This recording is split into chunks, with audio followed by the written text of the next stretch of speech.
Hi there, thanks for joining me on this webinar where we're going to talk about how to celebrate mistakes at work.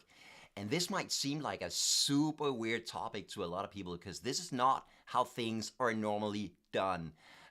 Here's an example of how things are normally done. I heard from a person a while back that they were working in a workplace that was super safety conscious, that had a lot of safety rules and regulations that employees were supposed to follow. And the manager really cared about them following the rules. So the manager instituted the safety chicken.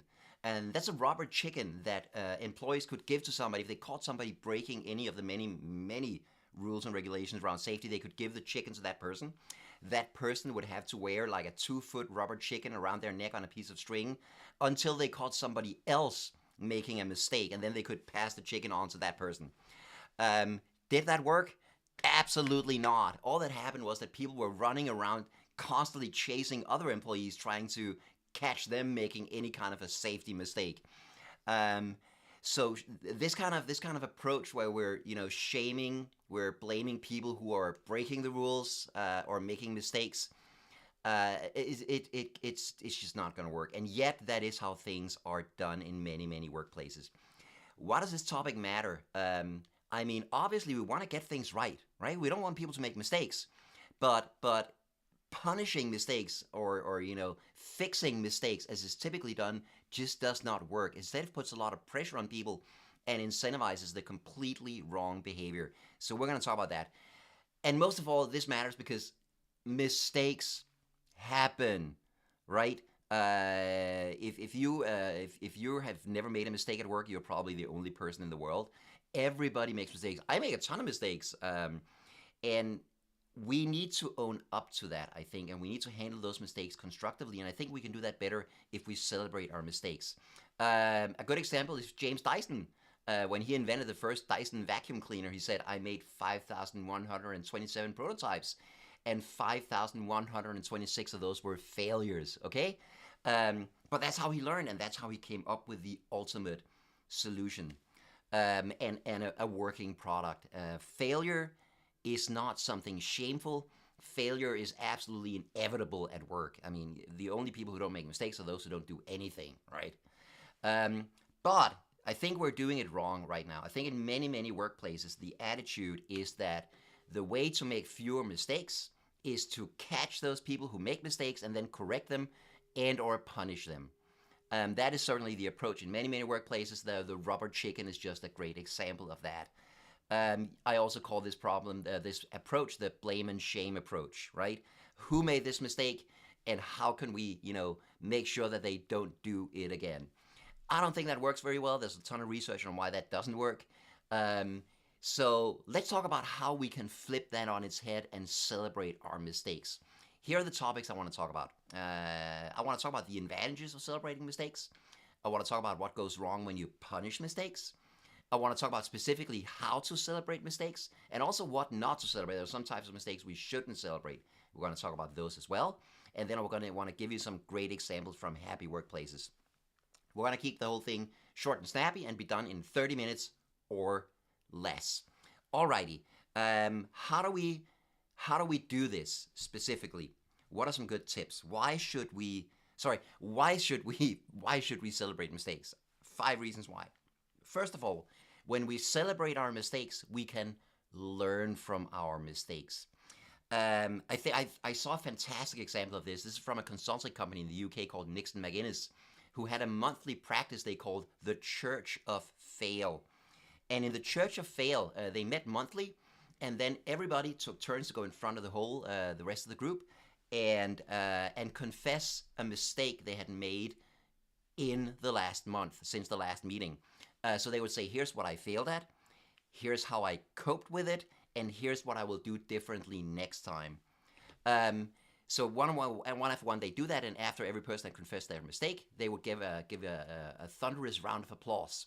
That way, people were encouraged to actually own up to their mistakes, and the mistakes were celebrated not by, okay, do better next time, but by like a massive round of applause for that person. And what this does is that if I make a mistake, it's not just me who gets to learn from it, it's everybody in the team who gets to learn from it. Everybody gets to hear, here's what I did, here's what I learned, here's what I'm going to do differently next time. And I think that is a fantastic example of celebrating your mistakes and how we can, when we celebrate our mistakes, more people hear about them and more people can learn from them. Also, and I think this is important, when we celebrate our mistakes, we own up to our mistakes, but we do it in an atmosphere of positivity, right? Instead of making a confessional, like I made this mistake and here's what I learned, and then you have to feel bad about it. When we do it as a celebration, we feel good about it. We don't necessarily feel good about making the mistake, but we feel good about learning. And that makes us much more able to learn next time. There's a ton of research that shows that when people feel good, experience positive emotions, they learn faster. So celebrating your mistakes in this way is definitely a way to learn from your mistakes. Another advantage of celebrating your mistakes is that you don't have to waste a lot of time covering your ass or shifting blame, right? I've done a lot of work, a lot of talks and workshops for government workplaces in different countries in the world. And many government workplaces are very mistake averse. They're like, we can never make mistakes. We have to get everything 100% right every single time. Um, many government workplaces in Denmark say they have a zero fault culture, a zero mistake culture. Cool. Does that mean they make zero mistakes? Absolutely not. It just means that whenever I make a mistake, I have to make sure that I have either covered my ass so it's clearly not my fault, or so that I can shift the blame onto somebody else. And or maybe just like do my very very best to make sure the mistake is never discovered by anybody else. Um, and when we have that kind of culture, of course, people don't learn from their mistakes because all mistakes are either hidden or they're assigned as blame. Well, yeah, sure, I made a mistake, but it's your fault. You should have told me that, whatever, right? Um, and when we celebrate our mistakes, we don't have to waste time and energy on this kind of thing. It's also clear that this will create a lot of mistrust and conflict between colleagues, between coworkers, because nobody trusts each other. Everybody's like, is that person looking to collaborate, or are they looking for a scapegoat for their next mistake? Yeah. That's advantage number two. The third advantage of celebrating your mistakes is that we boost innovation, creativity, and courage. People become more willing to take a chance on something new if we can celebrate our mistakes. I don't know if you've read this book called The Art and Fear. It's a fantastic book. And in it, there's a story of these teachers who are teaching a college level ceramics class, pottery class. Um, and it's a semester long class, and then at the end, of course, the students will get a grade. But what they do is they do something kind of interesting. They assign the students to two groups. In group A, they're told they have to make like one pot, and they will be graded by at the end of the semester by how good that one pot is. Yeah, so make one perfect pot, and that will determine your grade. And then group B are told that they will be graded by weight. Yeah, at the end of the semester, if they made like 30 pounds of pots, they will get a C. If they made 40 pounds of pots, they'll get a B. If they made 50 pounds of pots or more, they'll get an A. No matter how good they are, they will just get graded by how many pots they made during the course. And what the teachers found at the end of the semester was that the students in the second group not only made more pots, they made way better pots because they were free to experiment. They were free to try new approaches. They were free to just like, okay, I don't know if this will work, but I'll try it. And then learn, hey, maybe it didn't work, but maybe it did work. And they had discovered something that they could learn from. Whereas the people in the first group were like completely stuck in analysis paralysis. They're like, I need to make this one perfect pot. How do I do that? And the output of their efforts was just not nearly as good, and they didn't learn nearly as much. So when we celebrate our mistakes, we set people free to experiment. I do this. I have in addition to being a speaker, I have a different gig where I also teach. I teach swing dancing.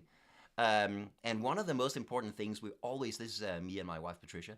One of the most important things we always teach our students is that you cannot make mistakes in dancing. Unless you like step on your partner's toes, right? That's a mistake. You shouldn't do that.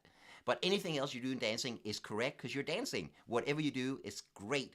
And especially in class. Class is not a time to be perfect. Class is a time to experiment and try things out. And that creates an atmosphere in class where people are much more free to experiment instead of being afraid of making a mistake, and learn way faster, and, by the way, have much more fun. I saw a great example of this. There's a CEO who went to all of his employees and gave them each 2 copies of a Monopoly get out of jail free card. And he said that this is for whenever you make a mistake. If you come to me and said I've made a mistake, and hand me one of these cards, you will not be fired, you will not be blamed, you'll just have to learn from it, and we'll move on from there.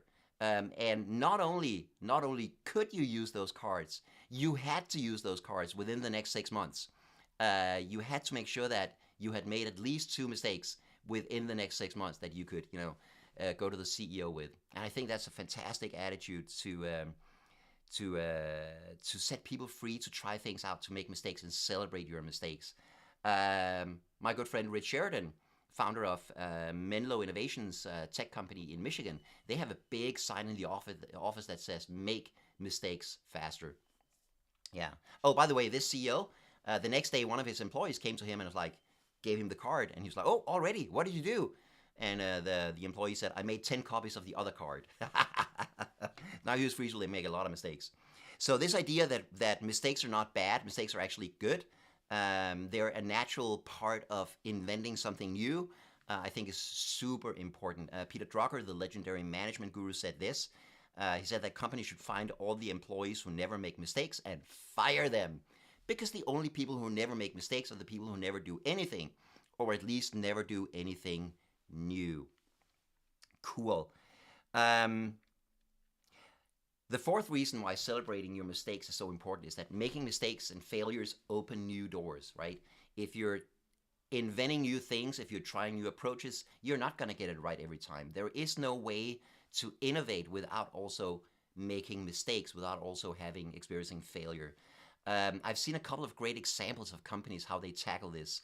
There's a company in Denmark called Foss Analytics. They have 1,700 employees. They make analytical devices for food production. And they have, in their offices, they have a cabinet of horrors, which is an exhibit of all the products they were trying to invent that ended up not working, that ended up as failures. But instead of hiding those away and never talking about them again, they put those in a cabinet and they're like, here, these are all the things we tried that completely and utterly failed, so that we can learn from them. First of all, so we can learn from them, yeah, what went wrong with this product, but also so we can acknowledge that failure is a natural part of inventing new things and trying and coming up with new approaches. I don't know if you enjoy Ben & Jerry's ice cream. I personally love Ben & Jerry's ice cream, some of the best ice cream out there. And if you ever get the chance, I highly urge you to go to Vermont. If you're ever in the US, go to Vermont, to their headquarters. You can get a free tour of the factory. They'll give you free samples of Ben & Jerry's ice cream. And while you're there, you can go and visit the Ben & Jerry's Flavor Graveyard. And this is where they bury all the ice creams that they have retired from the market, either because they were out there for a while or because they completely failed. For instance, here's their pear ice cream that lasted from 1997 to 1997. Apparently, nobody wanted pear ice cream. I think it sounds delicious, but it just didn't work. It was a complete failure. But instead of saying, "Oh my God, how embarrassing, let's never talk about that again," they actually celebrate their failures here in the Flavor Graveyard. I think that's absolutely brilliant. You can also find that on their website. They have the Flavor Graveyard on there as well at benandjerrys.com. So this idea that failure is not something to be ashamed of. It's a natural part of business. It is going to happen. Have you ever heard somebody say, failure is not an option? That's complete nonsense. Failure is always an option. But it's how we deal with it that matters. And I think this is a fantastic way to celebrate your failures. And the fifth and final reason why celebrating your mistakes is so good is that it leads to fewer mistakes. If we can acknowledge our mistakes and learn from them, then we will make fewer mistakes in the future. Again, we'll never get rid of all mistakes. Mistakes will still happen, but at least maybe we can make new mistakes instead of making the same mistakes all over again and again and again and again. I think it's absolutely important because we don't want to make mistakes. I hate making mistakes. I don't enjoy the process, but I just recognize that it's part of it's part of work. I mean, it's part of living is making mistakes, right? To err is human, to forgive is divine. I thought I saw a fantastic example of this. This is from a Danish bank, where they have this bowl of, they call it the bowl of blunders in Danish, brølerbollen. Um, and what they do in this team, this is the marketing team in the bank, is that at every staff meeting, every department meeting, somebody will own up to a mistake that they have made in the since the last meeting, and they'll take a colored ball and put it in this bowl. And if anybody else's mistake, they can also put a ball in the bowl. And then when the bowl is full, they get cake for the entire team. Isn't that amazing? Celebrating your mistakes. Again, mistakes are not terrible. They're not shameful. They happen. As long as we celebrate them and learn from them, it is all good. And that way, nobody has to make that mistake again because now everybody has heard about it. And I saw another great example of this. There was a company whose website was suddenly down, and they were like very, very reliant on their website being up. It was a huge part of their business. They were working frantically to get it up, and like an hour later, the website is back up. And everybody knew it was human error. There was an update to the website that went wrong because of human error. It was like this one guy in the IT department did something wrong, and now everybody's waiting for what is going to happen now. And the CEO is like on his way. He comes down to the IT department. He goes up to this guy and he says, "Are you John?" And John goes, "Yes." And he goes, the CEO goes, "I want to thank you for finding a flaw in our process. I want to thank you for exposing that through human error we could make some things like this happen. Thank you for making that clear." And then he left, and that guy was not fired. He was not punished. He was not shamed. It was treated as a learning opportunity. And I think that is absolutely crucial, that failures are not shameful. They're a chance to learn. And if we celebrate them, I think that's the result we get. Cool. Which kind of mistakes should we not celebrate? Okay, I get this question all the time. What if you're, a surgical team in a hospital and your patient dies during an operation? Should you celebrate that? Of course not.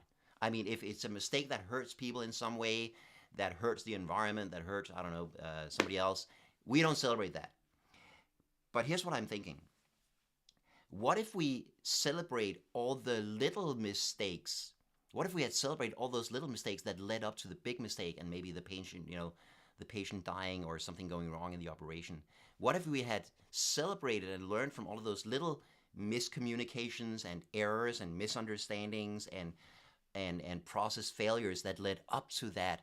Maybe that big mistake would not have happened. But I want to make it perfectly clear that as if people are hurt, like if you're an airline and a plane crashes, don't celebrate that. Okay, that is not a moment for celebration. But all of those little mistakes that led up to that, those we can celebrate because those are not hurting anybody, and they can help us avoid the big mistakes that actually hurt people. I also want to make it clear that when I talk about celebrating mistakes, we're not celebrating the mistake itself, right? As I said, nobody enjoys making mistakes. I personally hate it. We're not celebrating the mistake itself. We're celebrating two things. We're celebrating the fact that we have the courage to try new things. And when we try new things, it will not work every time. That is in the nature of trying new things. So we're celebrating that. And then we're celebrating the fact that we have the courage to own up to our mistakes and learn from them. And those two things are absolutely worth celebrating. Some tips on how to do this. I think it's super important that leaders go first. And what I mean by that is that leaders go first by, celebrating their own mistakes. As a team leader, go up to your team and say, "Hey, I made a mistake. Can we celebrate that together, please?" But also that leaders go first in listening calmly when an employee comes to them with a mistake. That leaders get really, really good at saying, "Oh, I'm so glad you told me about this mistake. What have you learned from it? What are we going to do now? Do you need my help?" I talked to a tech guy who worked in this company, and one of the things he loved about working there is that he could go to his manager with any news, good or bad, and his manager would always be like super calm and say, "Okay, how do we move on from here? What have we learned? What's next? Instead of like again blaming people and shaming people for making mistakes. Um, I think I think celebrating your mistakes works really well as a regular ritual, as a constant ritual. Maybe something you do once a month, like they did at this consulting company in the UK. Maybe at every team meeting, like they did at the Danish bank, because that way you remember to do it and becomes an ongoing practice while people are gathered anyway, so more people can hear from it. I think that's a really really good way to do it. Um, and I also say that people often resist this, but then once they tried it, they really enjoy it. The people at the consulting company in the UK, every month they're like, oh my God, do we have to do the church of fail again? Do we have to own up to our mistakes? And then after they've done it, everybody was like super energetic and, oh, that's so much fun. By the way, they all went to the pub. This is England. Um, yeah, so make it a regular ritual. I think that's a good way to make it a steady practice.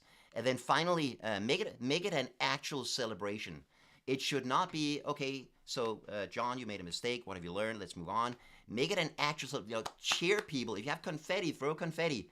Pom poms would be amazing, but make it an actual celebration because that will create a very different emotional response to the mistake and take away some of the shame and recognize the absolute inevitability of making mistakes, right? And that way, that will become easier over time, and people will realize that we don't have to feel ashamed about making mistakes. We can actually be joyful about recognizing our mistakes and learning from them. I think that is absolutely crucial. And if you do that, I promise you, it'll lead to fewer mistakes and more employee happiness. Cool. Those were the comments I had on celebrating your mistakes. If you have any questions, write a comment on the webinar, and I'd be happy to reply to those. And I'll also just mention that if you want to learn more about happiness at work, there are a couple of things you can do. You can come to our Chief Happiness Officer Academy in Copenhagen, 3-day training where we go really in depth with all the theory and practice of happiness at work. We also go on a site visit to some really happy workplaces. If you want to measure happiness at work, you should check out Heart Count, which is the best damn tool for measuring happiness at work. I developed it with a tech company in Serbia. Fantastic online tool for measuring happiness at work. And finally, you should absolutely consider booking me to come speak in your organization. We have spoken at so many different companies, and people absolutely love our talks. The average rating for my last 300 talks is 9.6 out of 10, which is completely insane. Every time I get a 9, it actually pulls down the average. Thank you so much for joining for this webinar, and stay happy.